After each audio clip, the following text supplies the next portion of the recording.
Welcome to the Steve Stine Guitar Podcast, brought to you by guitar-Zoom.com. If you want to improve your guitar playing, keep listening. If you want to improve even faster, go to guitar-Zoom.com, where you'll find all of Steve's premium courses, masterclasses, and memberships that'll help you quickly and easily improve your playing. Now here's your host, Steve Stine. Hey, Steve here. Welcome to Steve Stine, the Guitar Podcast. We're going to be talking to Jim Hustwit today. If you don't know who Jim is, I'll start off with his bio. He's a music producer, composer, songwriter, scoring and producing music for singer-songwriters, television, film, and theater. He has written and produced music for Universal Production Music, Sony ATV, and many others. Today, he runs LARP Music, which we're going to be talking a lot about today, where he works on music for sync placements for film, TV shows, trailers, commercials, all sorts of different things. So we're going to talk about that because that's so different than what I do. And I'm very interested to really get into that. So how you doing? I'm very well, thank you. Oh, that's good. You? I'm doing great. I live in North Dakota, and we finally have a sunny, warm day that isn't 50-mile-an-hour winds. Wow, well, that's nice. I'm still waiting for summer to actually land in the UK, which from past experience is a dangerous waiting game to play because sometimes it never does land. So. Yeah, I always tell people in North Dakota, we get about 5 good days a year. And today is one of them. So as soon as we're done with this podcast, throwing on a tank top and going outside for a while. Anyway, so super excited to meet you. I wanted to say first, the one thing to get out of the way, which I'm sure every time you talk to people, this is probably the one thing that everybody mentions, but Jim was connected to the Crazy Frog. And I want to talk about that a little bit, but I don't want that to consume the conversation because there's so many things for us to talk about. You were connected to Crazy Frog. And the reason I bring that up first is because there was a time in my life, I was a Montessori instructor for 14 years, and it was during the height of that Crazy Frog element. So this is kind of back, I don't know if I would say in the early days of YouTube, but kind of. And just how that just took off. That was the only connection I had to knowing who Jim was until I did some research and found out he's just done a bunch of really, really amazing stuff. And what I find interesting is for Jim, composing and producing music for TV, for films, for commercials, versus composing from a songwriting perspective, which you have done that too. I've always been, Hans Zimmer, whoever it might be, I've always been really intrigued by the idea of being able to do music to film. And I've never done anything like that before. So if you don't mind, we're going to open that whole thing up and just talk about your transitions in your life of going from being a singer-songwriter to Crazy Frog to everything that you're doing now. And if you don't mind, getting a little deep into how some of those things work. Sure. There was even investment banking before that. Is that right? Yeah. The many career changes of Jim Hustwit. Yeah. I worked at Pizza Hut many years. That was my big claim to fame, was making people pizza. So, it's good pizza. So anyway, let's start off by doing this, Jim. If you don't mind, we're going to go back. One thing I always love to do is talk about the early motivations you had to get into music. Like, what's one of the first experiences that you can remember where you heard music or something and you went, I want to do this. I want to make music. I want to sing, or I want to dance, or I want to play. Can you remember something early on in your life that really pivoted you to wanting to do something like that? I don't quite know how old I was. I think around 8, but I was in school in assembly and a girl stood up, got it with a clarinet, and she played the theme tune to a kids' TV program called Wombles of Wimbledon, which I imagine you've probably never heard of. I don't know that, no. It's basically a story of these little creatures that live on Wimbledon Common, which is a place in London, and they go around sort of collecting people's trash. They use that to build their homes, and their lives revolve around. It was probably the earliest kids' involvement with recycling. But anyway, they had this cool theme tune, and this girl got up in assembly with her clarinet and played it, and literally just blew my mind because she was using this instrument to recreate a piece of music that I knew. There was something happened that day. Went home, told my mum and dad, I was like, hey, this happened. I want to play the clarinet. I want to be able to play the Wombles of Wimbledon. That was what I wanted to be able to do. And I think that was my first dalliance with music and the first time I sort of ever thought, wow, I want a piece of this. And then fast forward, that sort of clarinet turned into guitar. And again, it was playing songs that I knew. I was the first 2 CDs, not albums, but 2 CDs I ever bought were Use Your Illusion 1 and 2 by Guns N' Roses. Oh, nice. And so I was obsessed with Guns N' Roses and I wanted to play electric guitar to be able to, it was actually Paradise City was the track that I wanted to be able to play. But I think with me, it's been this driving force of like being blown away by a piece of music and then actually wanting to be able to sort of create it and play it myself. My sort of fascination with music. And I think for me, I'm not very visually driven. I'm very auditory driven. So for me, music is a way to explore my imagination. And obviously, when you get to 14 and you want to play electric guitar, clarinet's not cool anymore. So I was sort of like, I'm going to ditch the clarinet because that's not cool. But luckily, my parents and the school recognized that I had an aptitude for music and sort of said, well, hey, what about the saxophone? The saxophone is cool, right? And I was also, to be honest, I was promised that the saxophone player always gets the girls. In a band, it's always the saxophone player that gets the girls. I was like, oh, well, it wasn't true. It worked for the purposes of getting me to play. So it was that kind of those early memories of listening to music and wanting to recreate it. So when you first started playing like guitar or even saxophone, did you take lessons or did you try and learn by ear? Or? Saxophone, yes. Clarinet and saxophone, yes. I had lessons all the way up through to kind of finishing school. That was kind of like the formalized approach. Electric guitar, I had a teacher for a few months, a guy called Gary, who used to rock up in this rusty old car and jump out, and he'd have his Ibanez with him. He just liked to shred. I know Gary. Yeah. I think we all know. I think I am Gary, except my shredding is not very good. But his was a very different approach because he asked me what songs I wanted to learn, and he'd go away and I'd give him a cassette. This was back in the day, cassette. Give him a cassette. He'd go away and learn the song and then come back. And that was what made it interesting for me. I think if my guitar schooling had been formalized, probably wouldn't have enjoyed it as much. I just wanted to play cool songs. And I still, to this day, around a fretboard, beyond the sort of bottom three string, I struggle to tell you what notes have been played. I have to sort of count up to know where chords have been played. Sure. But for me, I was always very ear driven as well, because even with the sax, when you're doing exams and grades and things, you have sight reading and you have pieces of music that you sort of read. But even with my teacher, when I was learning songs, like learning a piece of music, which I had the music in front of me, I would get her to play it and then I'd just copy it. I'm so driven by what I hear rather than the intellectual side of music. Right. Well, it's interesting because, and again, I'm excited to get into this conversation when we get there, but I'm not sure how old you are, but I'm 51. I'll be 52 this year. So when I first started playing guitar back in the early 80s, I live in a very small town in North Dakota. So there wasn't a bunch of teachers and everybody didn't play guitar. And obviously there wasn't the internet. There wasn't magazines yet. Those hadn't really become popular yet. So the only way you could learn stuff was, I remember learning a Motley Crue riff by watching this guy play, and all I knew were open chords. And he's like up here. And I'm like, well, how do you even get up there? Like, I don't even understand how you got from the first 3 frets up here. And then it converted into this auditory thing. I can't change the oil on my car, but I can hear music and figure out what things are and where they go. So by the time I grab my instrument, I don't have perfect pitch or anything, but I already have a plan of how it's mapped out on the fretboard by half steps and whole steps and minor thirds and that sort of thing.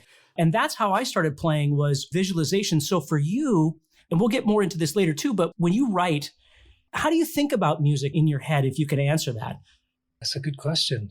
I remember the first song I ever worked out, actually, when you're saying about working out tracks, because there wasn't YouTube where you can literally just learn every song. Yes. You'd have to either buy the music, but it was Mr. Record Man by Ugly Kid Joe. That was the first ever piece of music I worked out on the guitar. But it's hard to say. I think because I'm very much, it's all about the ear. It's about how it sounds. It's also about the feeling and the emotion behind it. I think for me as well, so I never really had, whilst I've done the singer-songwriter thing, as a kid, when everybody wanted to be in bands, I never had that desire. I never really wanted to get up on stage. Well, it certainly became about writing music and being in the engine room and the recording and the producing process rather than the sort of getting on. I get stage fright, but I get very nervous before going on stage. And I always think, the great artist can take that nervous energy and turn it into something amazing on stage. Sure. It's very engaging. And I never felt I would ever be able to do that. It's just a feeling, it makes sense. When I used to sit down at a piano keyboard, I could just play Twinkle, Twinkle, Little Star without even ever really sort of trying it.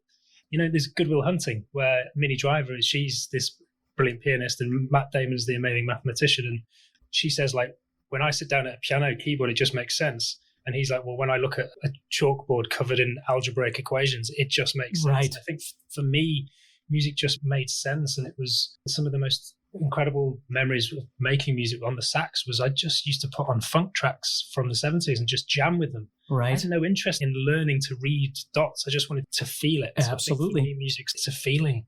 Here's the thing, if this makes sense to you too, that I'm very interested in is when I first started playing, I was and am emphatically a guitar player. Yes. So the music that I learned, there was bass, I think, and there might have been drums. There was always a singer, but I never cared what anybody sang about. It could be Slayer and it could be Stryper, and it never made difference to me because I was so deep into digging underground and hearing those guitar parts and then figuring that out. And then the rest of it just sort of supplied that.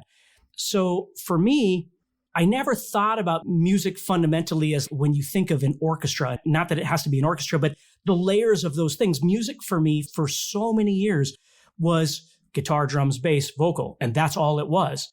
And even to the point where we're going to talk about emotion and things like that too, because I was on LARP Music and I was blown away by that first video, just blown away.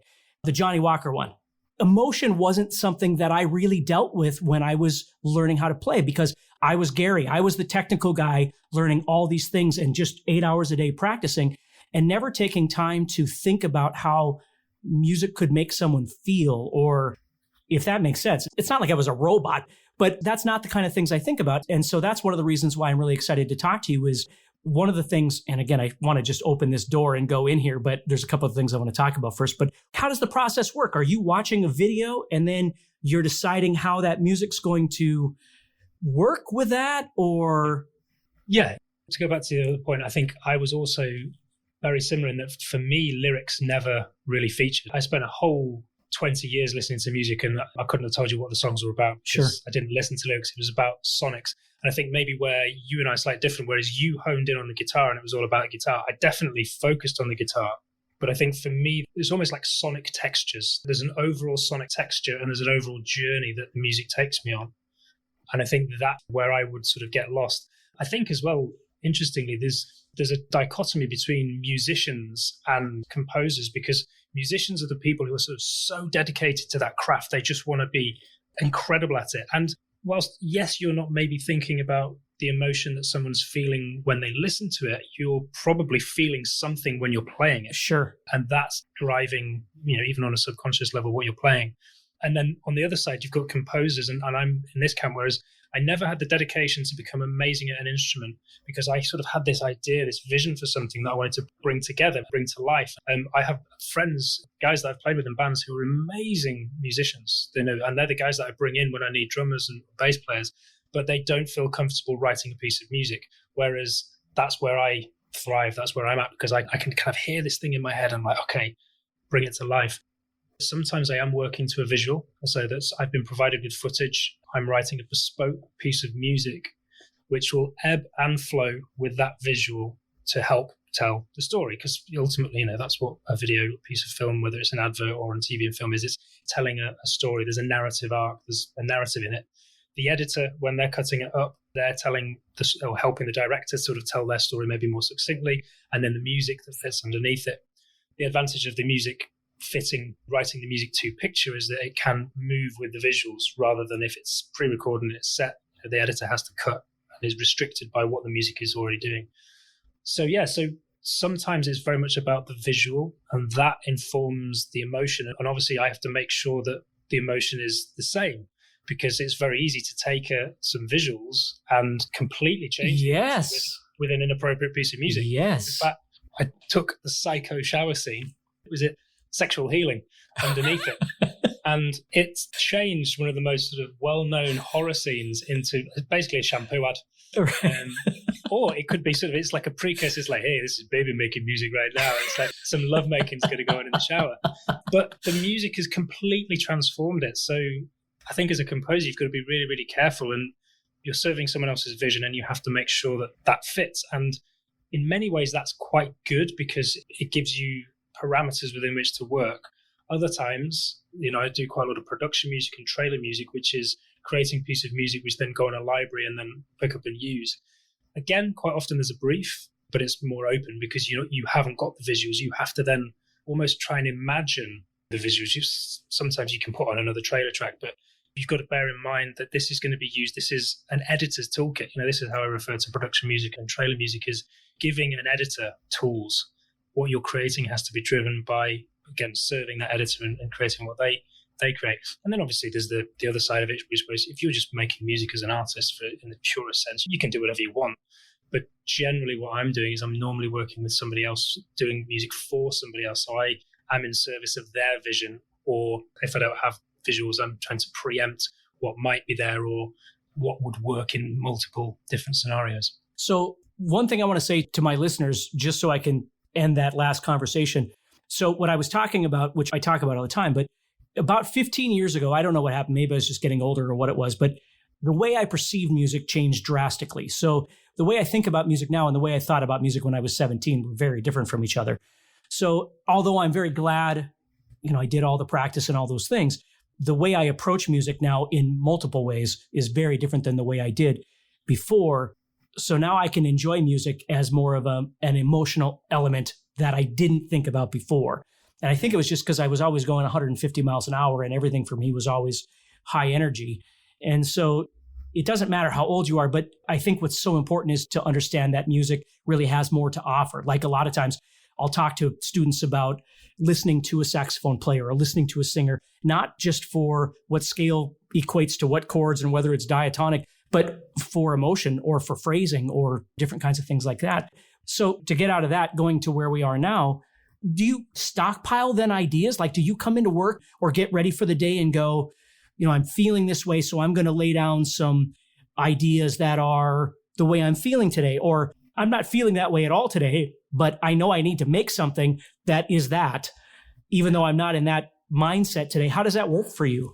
Well, that's an interesting question, Steve, because that has changed for me quite recently as well. I think what I'm interested in at the moment is the idea of creating from free spirit. And whilst that kind of sounds pretty woo-woo and out there, let me elaborate.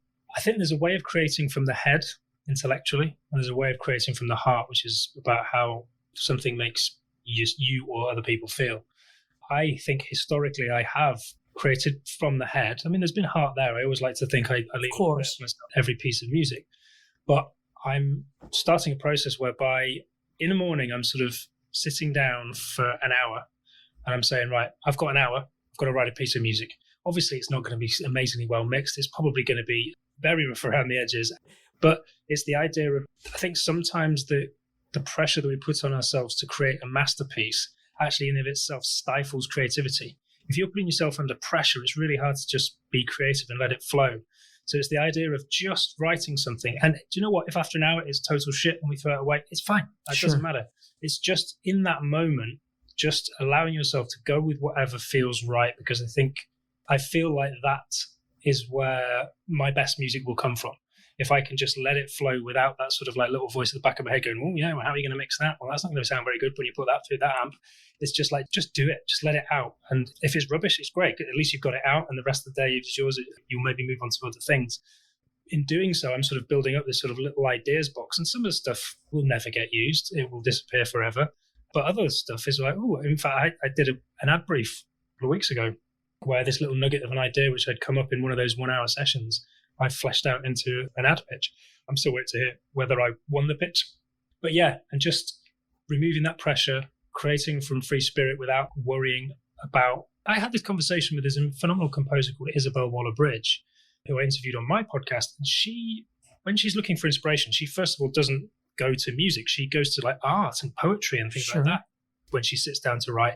But she does this similar thing where she doesn't really think about the end product and what she's doing so much. She just sort of lets it happen.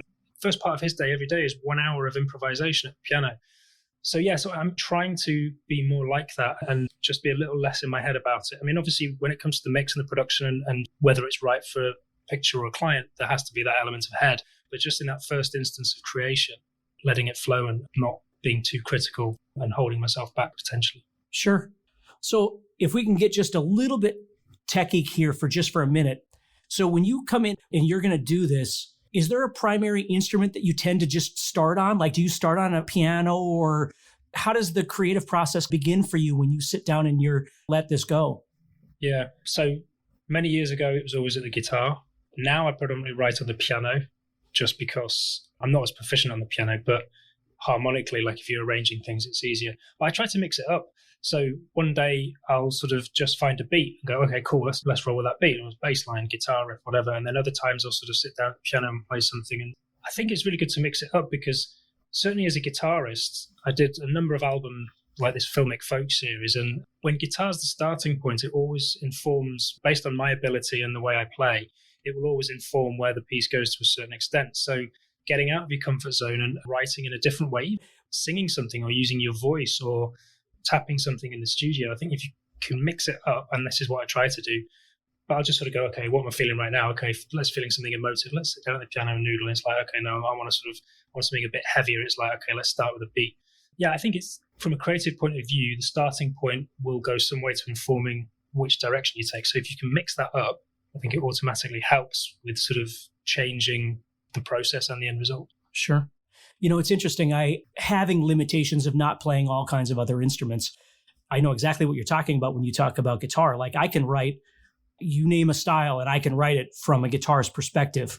Not to talk about me, but what's been really interesting is I've been exploring websites like LoopCloud or Splice, if you know what anything. And I find those to be really inspiring because I'll grab something that I never would have come up with on my own. And that will start me on something to do something completely different than I would have normally done had I grabbed my guitar and drop tuning and played a King's X riff or something like that. Yeah, and Splice is amazing. I mean, there's loads of stuff on there which just kind of gets you thinking outside the box. What you say about the guitar as well, like, so one of the reasons I like the piano is, first of all, there's a visual reference.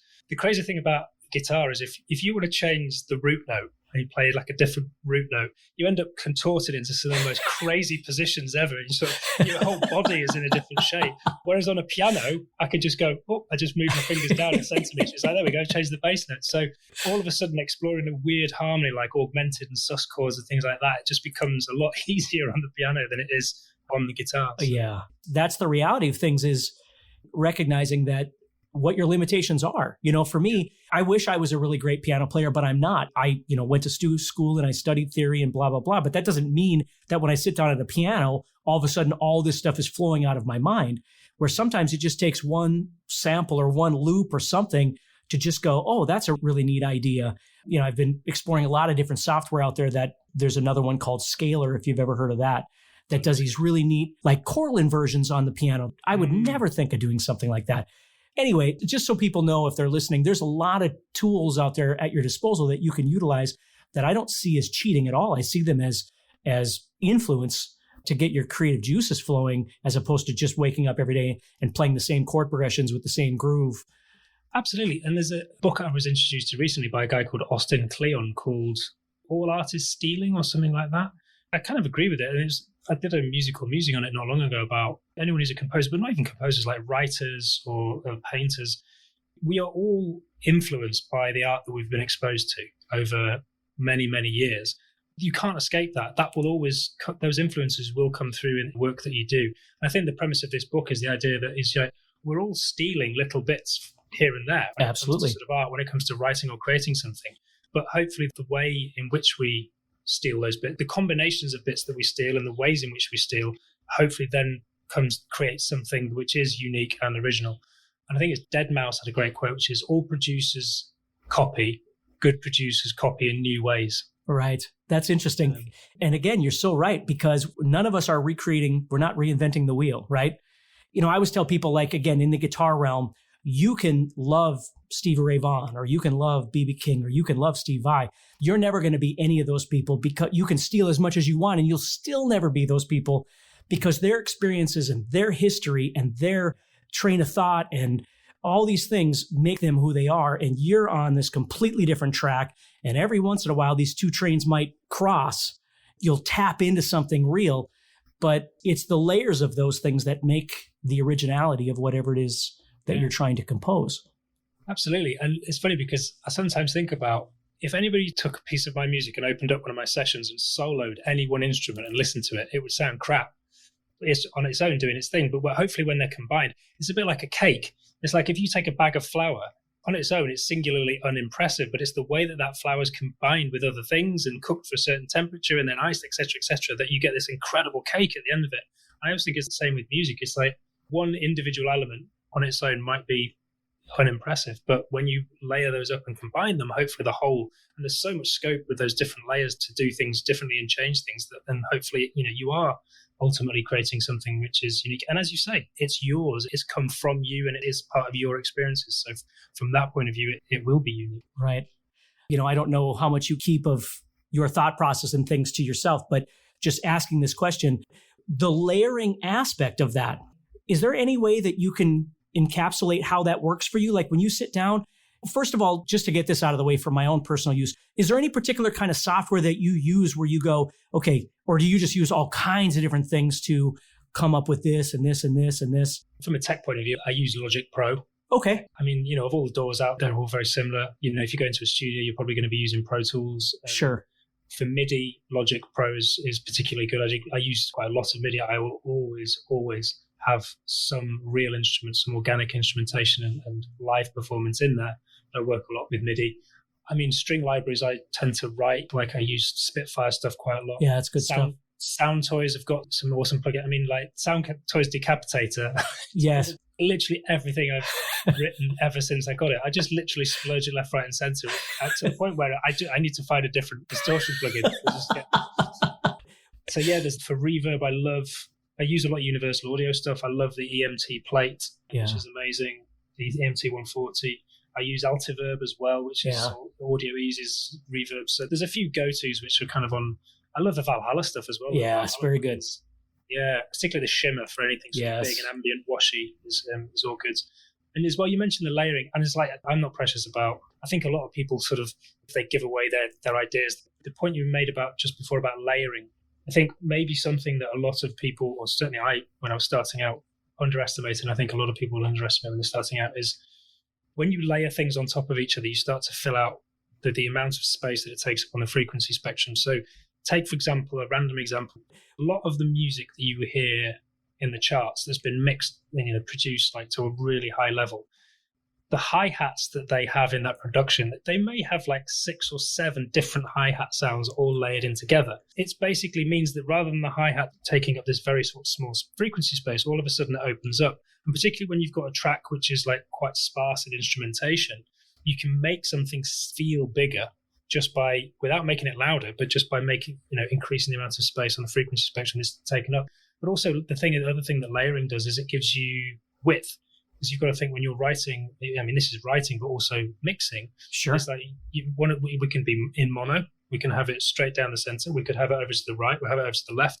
Classic thing with, big guitars is that they'll probably multi-track. Well, they'll have at least one guitar hard pan left, one guitar hard pan right. They'll probably then have other layers on top of those guitars. Right.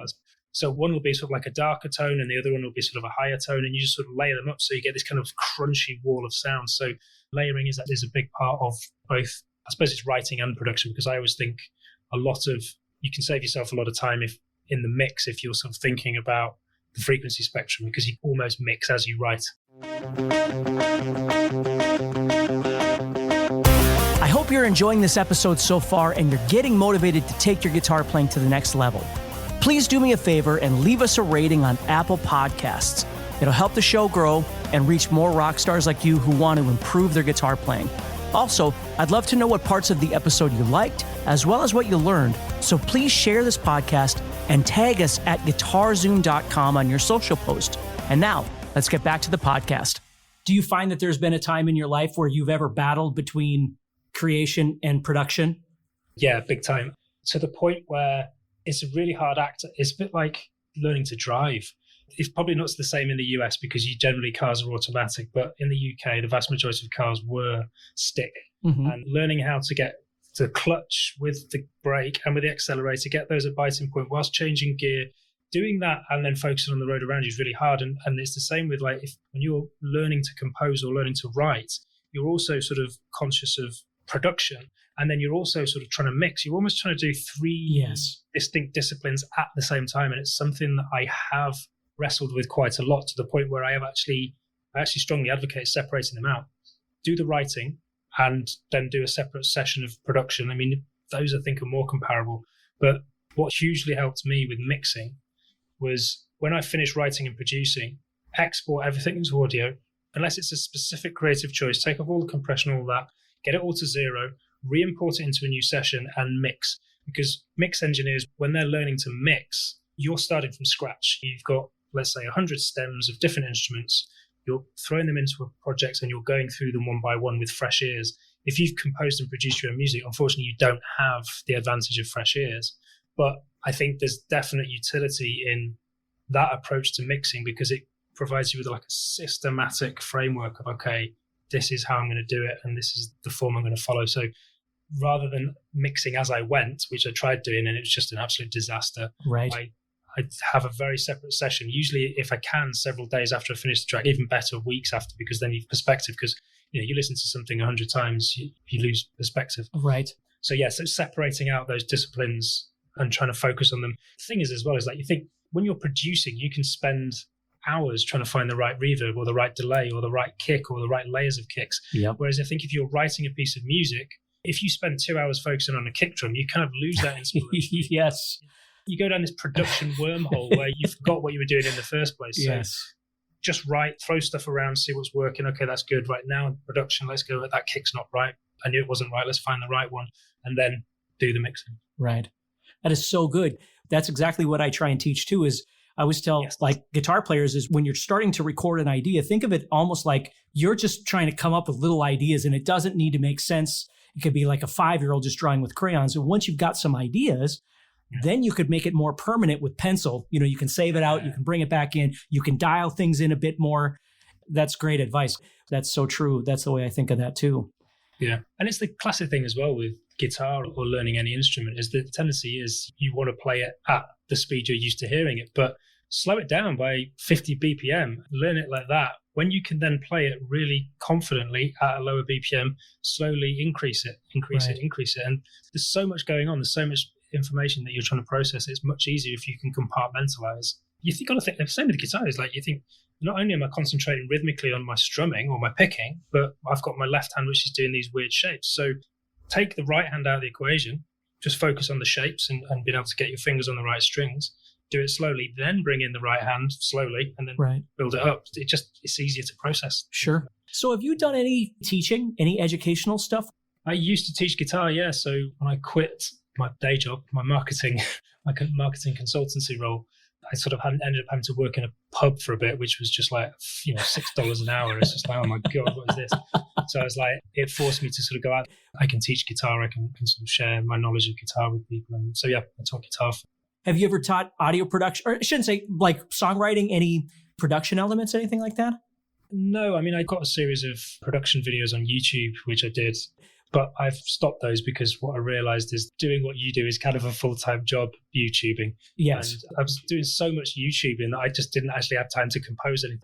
I had to choose. So I've never taught audio. Well, I've done the tutorials and I work on a weekly basis with a group of composers and writers. I work for a company in the US and I exec produce albums of trailer music. I work with them and with composers that are part of the writers, particularly new people that join who maybe aren't up to speed on trailer. Sure. I teach them, but not in a sort of like a formal public sense. Sure. Okay, well, let's move a little bit into the marketing element. So how do we get from singer-songwriter doing this sort of thing into Crazy Frog, right? Where do we go into this thing? How does this happen? Well, so it started with investment banking, and I was working in a bank in Paris, France. I was miserable. I wanted out, and a friend came to me with an opportunity to work this company in Germany called Yamba, or they're called Jamster in the UK. They basically did ringtones. They were selling mobile content. Oh, gotcha. Like the early noughties when, all of a sudden people were downloading ringtones and wallpapers and screensavers and this sort of thing. And he sort of offered me, so I moved back to the UK, started working with him. The company was in Germany, but the two of us working in London, so it was an absolute riot. There was no bosses. When we were buying advertising, the sales guys, normally take the CEO out for dinner and keep him sweet, but there was no CEO, so they were taking us out. And and it was better because it was creative, and I learned a lot. The guy I worked with, Bob, was incredible and taught me a lot about, I think particularly about, you can teach yourself anything. He was talking about teaching. It's like, he was very good at just sort of saying, right, he was doing it with like programming and all sorts of stuff, but he was just teaching himself. And that was a moment for me where I realized actually if I want to learn something, it's actually you dedicate the time, the 10,000 hour theory, whatever, dedicate the time and energy to it. You can learn anything. And I'd spent so much time at school learning about stuff that I just didn't care about. Yeah, right. So it's like all of a sudden, if you're interested in it, then, it should be easy. So I was doing this marketing and there was a creative element. It was more fulfilling, but sideline thing, I was doing the singer-songwriter. It was the guy, Bob, who got me into singer-songwriting because he was a tough crowd. If he didn't like something, he'd tell you and he wouldn't sugarcoat it. And I played him one of my the first ever 4-track recording with guitar. This, again, it was like a tape cassette. I recorded guitar, recorded a vocal, the first song I ever wrote, and then I recorded a harmony. And I was like, harmonies was a big game. It's like, wow, all of a sudden. I played it to Bob and he was really enthusiastic about it. And the fact that he was enthusiastic about it made me think, okay, this is quite interesting.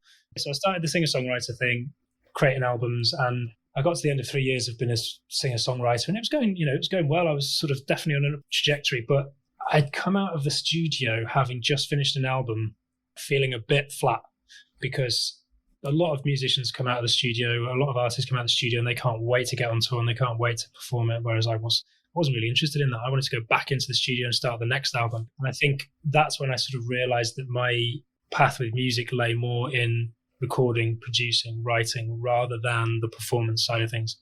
I was working on this album, snatching at hours here and there.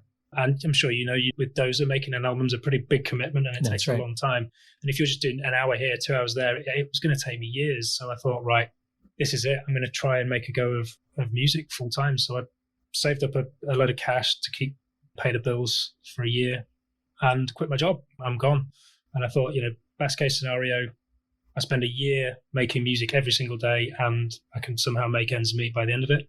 Worst case scenario, I have an amazing year making music every single day and I just have to go back to marketing. I didn't go back to marketing.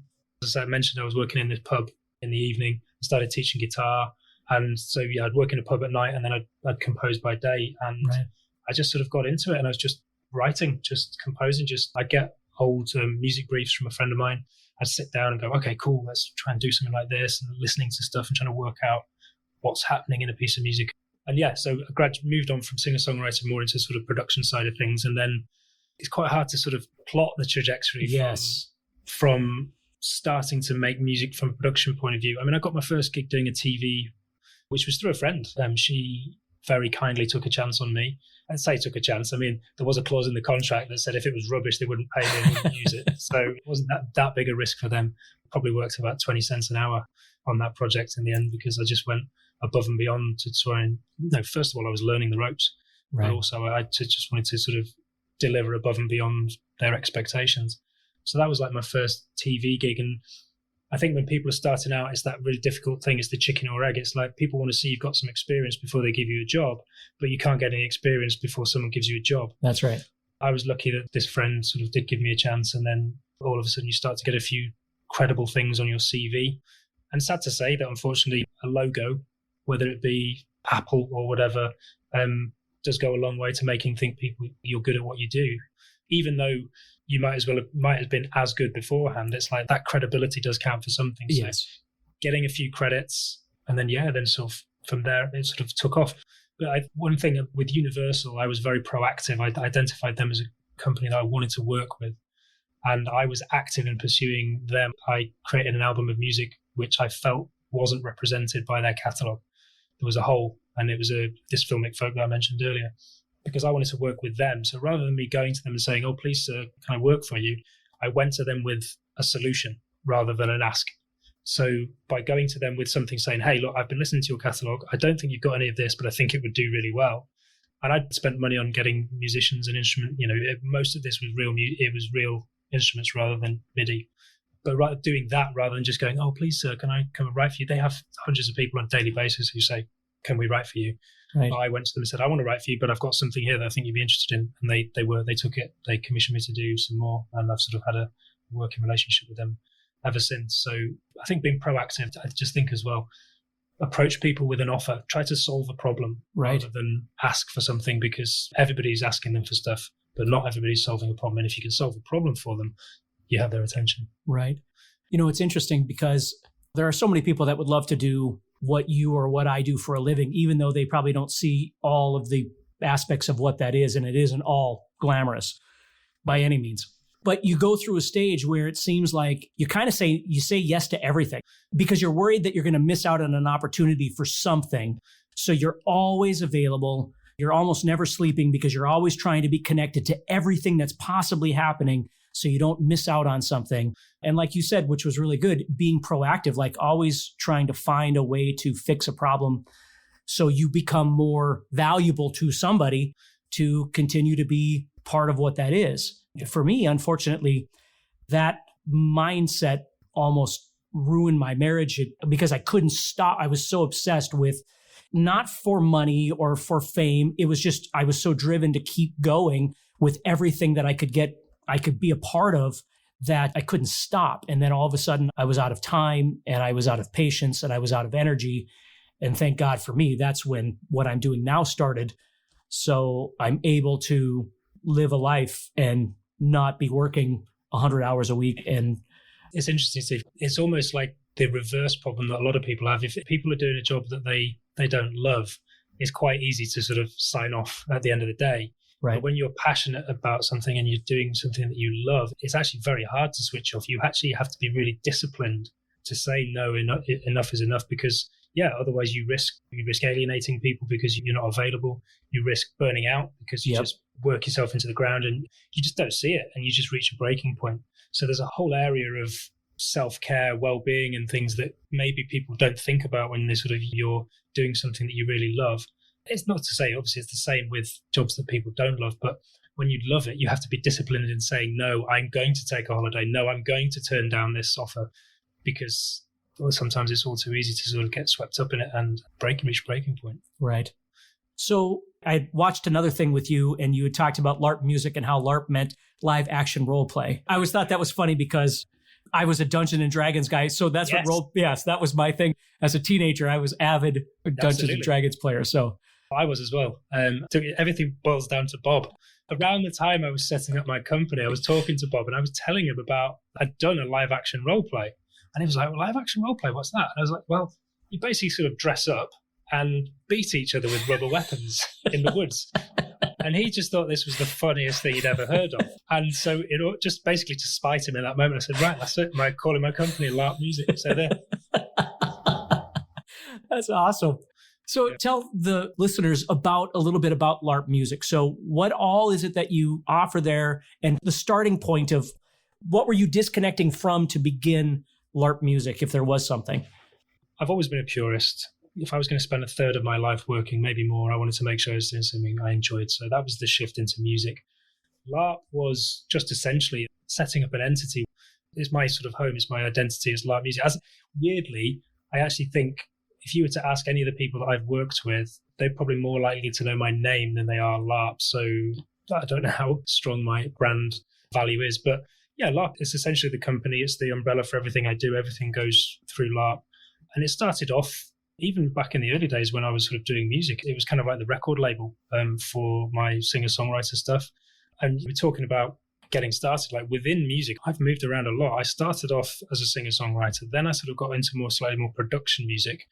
I got a really big break working in theatre, the National Theatre in London, which was amazing. That was when I was able to kind of give up working in a pub.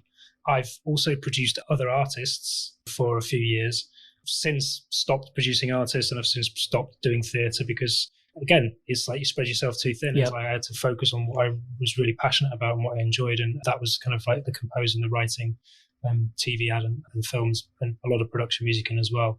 And so LARP is, ultimately just the home, which is now trader music, production music, bespoke music for any sort of TV and podcasts as well. I do sort of like a few sort of podcast intro music.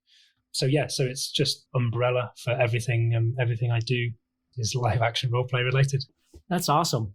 This is kind of a side question, but are there any styles or emotions that you find more difficult to immerse yourself in, or is it all the same for you? Is that that's like, what music don't you like, Jim? I struggle with repetition. I find house music to be very repetitive from a beat point of view. When I first started out, particularly writing music for production, I was writing stuff for KPM, which is now Sony, which has gone back to KPM or Sony ATV, whatever. I was writing production music for them, and I'd get briefs from like every different genre, and I would try every different genre, even of pop music stuff that I would never listen to. I even did some Iranian folk remixes once. I think I've seen about 14 cents from that track over 20 years. I'd do everything. I'd try everything. What was great about that is you're exploring different production, because different genres of music have different production values. And whilst I don't listen to house music and don't do house music, there are a lot of similarities between sort of dance music and trailer music, sometimes in structure, but also in terms of the focus on, production elements. And over the years, I've kind of refined it down into what I think I'm best at, but I think that's actually a natural progression of what I get most joy from doing. Sure. So I sort of guitar-based riff stuff is cool. I love funk and soul music, so I love doing that sort of thing. Just as a pet project, I did a funk cover of the Game of Thrones theme tune just for stuff that's emotive. You mentioned earlier the music on that Johnny Walker piece. When you get to the chorus, it opens up and it sort of gives you that moment. I love that sort of stuff. But I like quirky stuff as well. I like kind of comedy and quirky music as well. So I don't want to sort of ever just get pigeonholed into doing one genre of music. But at the same time, there's no point in me going out there and sort of trying to do drum and bass and dubstep, because there's guys out there that do nothing but that and are amazing at it. So I try to play to my strengths, and that usually lies within the stuff that I enjoy. If I don't listen to it, it doesn't really resonate with me. So therefore, trying to recreate that would be more difficult and perhaps less rewarding. I have a question for you from somebody who knows nothing about this. So when you get hired to do music for a visual element, do they tend to give you like, we want it to be like this, or we want it to sound like this, or do they just go, how does that work for you? Yeah, it varies greatly. Sometimes you'll get people who are very specific. They know exactly what they want. And then other times people haven't got a clue. Sometimes when they don't have a clue, it's quite difficult because you're sort of stabbing in the dark. But I think as a composer, quite often your job, a large part of the job is understanding what the client wants. Right. And as such, sort of getting inside their head. And if they can't tell you, certainly understanding what music they like and what they listen to. It might not be that that's what you're going to do, but you can sort of like then sort of start to infer from their taste what that might appeal to them. But wherever possible, before I sit down and write a piece of music, I want to know as much as possible and really kind of get under the skin of the project, because otherwise you're stabbing in the dark. There's no way I'm going to sort of spend a day working on a piece of music to then go, nope, yes, day after day. There has to be an understanding of, okay, well, this is our timeline, this is the time frame that you've employed me for. So that's my role. I have to manage that process as best I can to try and get as much. But some people will have visuals. Some people, if they provide the visual, they'll already have a temp track to it as well. So they'll go, we want something a little bit like this, but better, and that moves with the music. Sometimes they'll just give you a playlist of references. We like this kind of thing. Immerse yourself. Quite often with a project, I'll get a Spotify playlist and just immerse myself in that music, just listen to it in the car or when I'm commuting or whatever, just to start almost subconsciously kind of just soak up what's happening with that music and then put that into what I create for them. Wow, that's really neat. So yeah, it's a mixed bag. Some people haven't got a clue. It depends as well. Like sometimes people have too much of a clue and you don't sort of really get much leeway, but at least you've got a solid starting point. And then other people haven't got a clue, so it's a bit of a battle. One of the challenges as well, I was working on a TV thing once. They were saying, yeah, we want this urban track. And it's going to be really urban. So I was like, okay, cool, urban. We're thinking R&B, we're thinking hip hop. So I kept coming up with idea after idea of the sort of like R&B and hip hop stuff. And they're like, no, it's just, we need a bit more urban.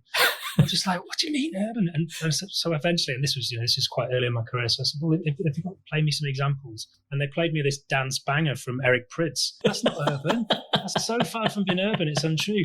So there's also this weird conversational thing going on, like where people, when it comes to music, they struggle to articulate what it is they actually want. And I'm the same with art. If ever I commission artwork for an album or something like that, I have to say to the guy, I say, look, I'm really sorry, but I find it really hard to, I'll know it when I see it. Right. It's really hard to articulate. So in that instance, I'm on the other side of the fence. So I have compassion for those people. So when you're trying to work out what somebody wants, the more you can play them stuff and sort of really understand it. And when they say urban, go, do you mean urban like this?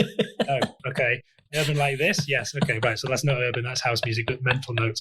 Right. So yeah, there's a whole to and fro before you even sit down and make any music, of kind of working out what the hell it is that somebody wants. Oh, that's awesome. That's great.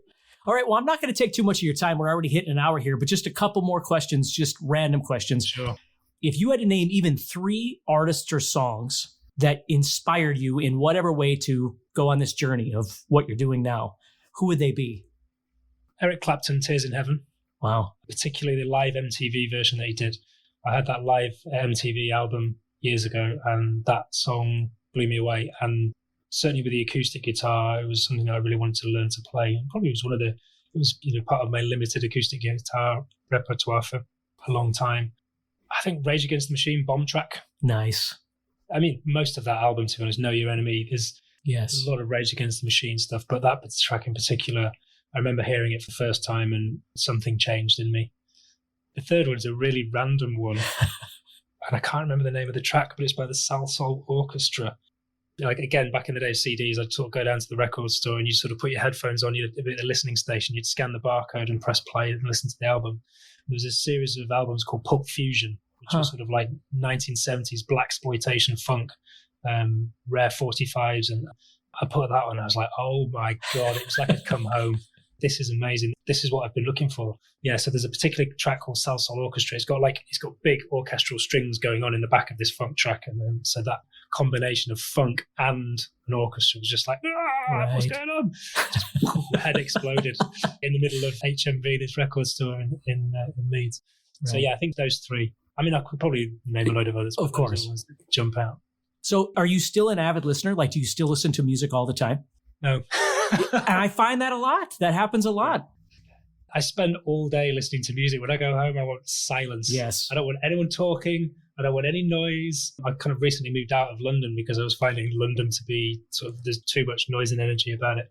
It's probably old age as well. When I started making music for a living, it massively changed my relationship with music. I don't really listen recreationally anymore. I listen to a lot of music for references of things. We want things like this. When I go on holiday, I'll sort of get some playlists together and I'll sort of actually sort of sit down and spend time listening to music. You know, I said I live in North Dakota. Now I live in a very, very, very small town in North Dakota out in the middle of nowhere. I moved my family out here so we could be. And when we first moved out here, my neighbors knew who I was because of everything that I do and that sort of thing.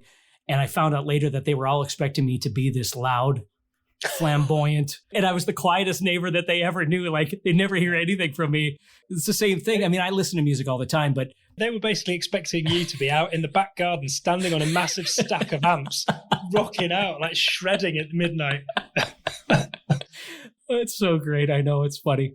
It's been great. Just, again, once I learned how to say no, I segregated a bit to have my family, I had to reacquaint myself with my family and everything because I was never around. And so moving out here has been really nice. But anyway, I appreciate all your time. It's been really nice. It's been genuinely nice talking to you. This is great. Steve, it's been an absolute pleasure chatting to you, mate. Thank you so much for having me on. So let's finish this by saying this. So the audience, they can find you at larpmusic.com. Yes. Is that the best place to get a hold of you for anything?